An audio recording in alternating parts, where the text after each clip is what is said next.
He's talking about the Torah. He's talking about the prophets. Now that was another big aha moment. Whoa, that this Gentile God, if you will, is Jewish. I'm originally from New York City. Grew up in a Jewish home. When I was a child, I went to synagogue. I remember learning about Abraham, David and Goliath, learning to read Torah portion, learning to chant blessings. There was a religion that I was being taught that I learned pretty well, and an identity that I was taught and I learned pretty well. What it meant to be a Jew. But what about the God of the Jews? That was kind of like a missing piece. I was working as a camp counselor, beautiful place on the lakes, Lake Winnipesaukee up in New Hampshire. I began to look at the incredible creation, looking at the mountains, looking at the lakes, looking at the trees. For the first time in my life, something began to open up.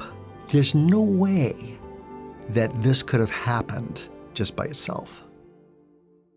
I had a friend back then who showed up at the camp just at the same time I did, another Jewish kid. He had a Bible with him, and that Bible included the New Testament. My first reaction was, why are you even looking at that? Why are you even considering that? What's the point? How could you, give that any regard at all? This was the Gentile religion. This was the non-Christian thing. This was the religion for those people. One day, and I really can't tell you why, maybe curiosity, I don't know. I opened up my friend's Bible. Now, I had never opened the New Testament in my life, and I looked at what Jesus was saying there. The first thing I read goes like this: "Blessed are those who know their need of God. They shall be satisfied." I was never exposed to such a question, or never exposed to such a proposition. Hey, did you ever consider that you might need God? Something hit me here. Knowing your need of God. And for the first time in my life, I began to realize, something? I think I might need that. And the synagogue, like I said, it taught me about being Jewish. It taught me the stories of the Bible. But there's a difference between learning stories and knowing the author. If I could possibly come to a knowledge of him, not just know about him, or not just know, what he said to do or not to do, if I could somehow know him, that would be the best knowing that there is. I began to seek in my heart, and I began to read more of this Jesus and the words of this Jesus. I learned that he's Jewish. He's talking about the Torah. He's talking about the prophets. He's talking about David. He's talking about Elijah.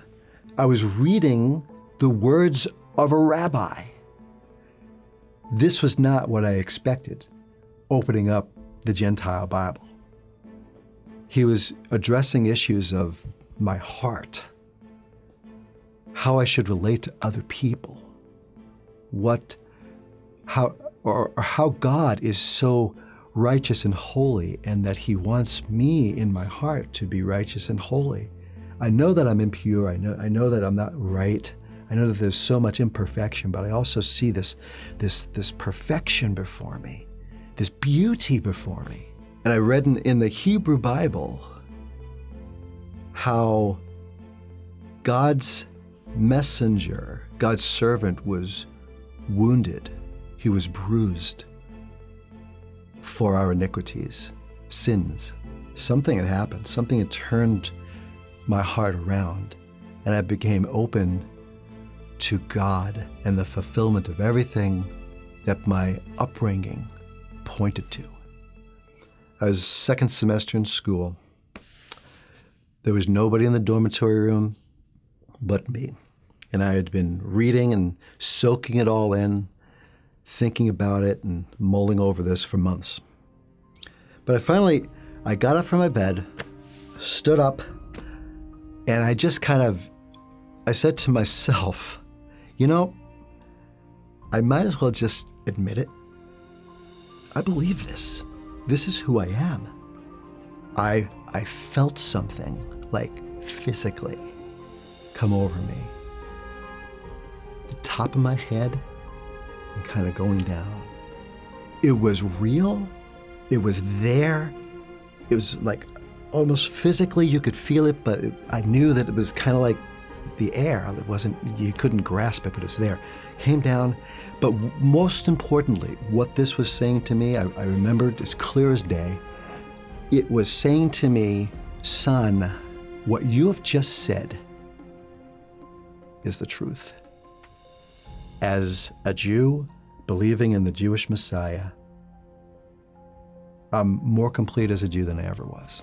When I opened up my heart to see beyond prejudice, to see beyond artificial walls that have been created over the centuries, and I began to understand that my faith is complete, that I do not have to wait forever to know who this Messiah is, who this one who is to come, who it is at the Passover that we're waiting for when we open up the door and look outside.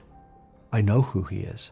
I know that he needed to come as Messiah, the suffering servant, and that one day he will come again as Messiah, the King of Kings.